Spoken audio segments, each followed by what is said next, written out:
Kita semua tahu bahwa harta SDA sumber daya alam kita yang namanya nikel dikeduk habis-habisan untuk membuat Tiongkok jadi raja baterai dunia, yang mana harta kita bisa habis tanpa memberikan keuntungan ke bangsa dan negara. Apa buktinya kalau nikel yang dikeduk itu tidak memberikan keuntungan? Buktinya kita saat ini masih cari hutangan bernegaranya. Bisik-bisik di sana-sini di warung kopi sudah jadi pembicaraan umum, namun pejabat yang melindungi perampokan tambang nikel itu terlalu kuat. Jadi tetap saja pengadukan terjadi dan pengiriman dilakukan besar-besaran tanpa kita tahu isinya apa yang dikirim tadi. Mau litium, fero besinya, apapun yang nempel ikutan yang jauh lebih berharga dari nikel, kita tidak tahu. Orang pejabatnya semua baru semua, bernegaranya mana ngerti sih beginian. Kita ilustrasikan. Kalau Anda pedagang, Anda mau beli barang pasti semurah-murahnya. Ingat ya, Tiongkok itu platform berpikirnya adalah pedagang. Jadi kalau beli sesuatu, selain minta harga murah, pasti minta bonus yang banyak. Dalam dunia tambang, pengedukan bahan baku ada di dalamnya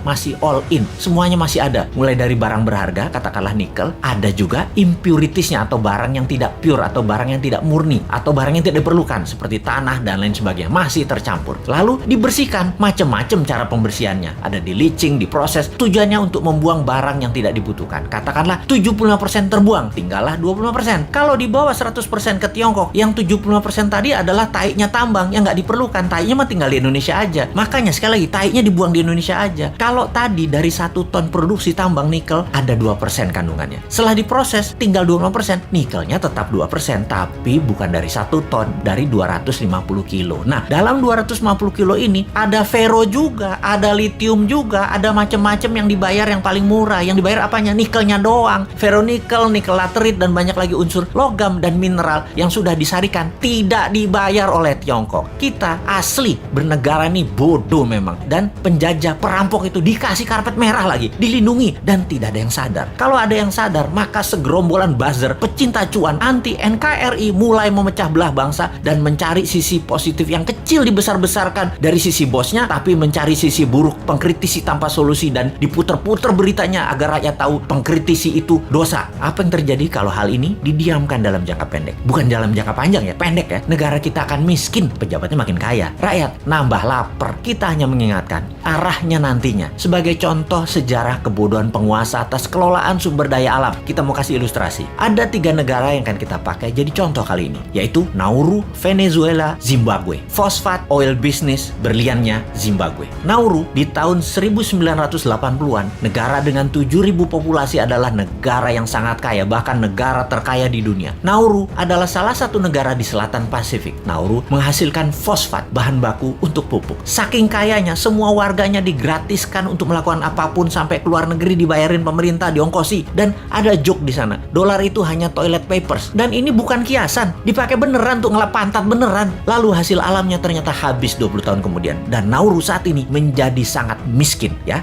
Itulah cerita sederhananya. Venezuela dimanja dengan 95% minyak dan gasnya yang diekspor, membuat negara ini menjadi negara petrodolar. Begitu harga minyak anjlok dan uang hasil ekspor tadi hanya buat foya-foya, bukan untuk membangun sektor lain, Venezuela hyperinflasi dan menjadi negara miskin sekarang. Saat ini ketika harga minyak naik, Venezuela sudah tidak bisa produksi lagi dan tidak ada negara mau beli minyak dari Venezuela. Jadilah Venezuela negara paria, negara setengah gagal. Terakhir, Zimbabwe, penghasil berlian. Begitu tambang berlian habis, pecah perang saudara, ambyar negara Zimbabwe yang tadinya makmur dan menjadi salah satu negara termakmur di Afrika. Kesamaan ketiganya adalah tidak bisa mengelola sumber daya alam dengan baik, dijual murah, dikeduk asing, dilindungi pejabat yang berkuasa pada saat itu. Semoga kita bukan jadi negara yang keempat. Wong pinter semua kok pejabatnya, gak mungkin lah ditipu Tiongkok. Emangnya kayak bos men, bodoh beneran.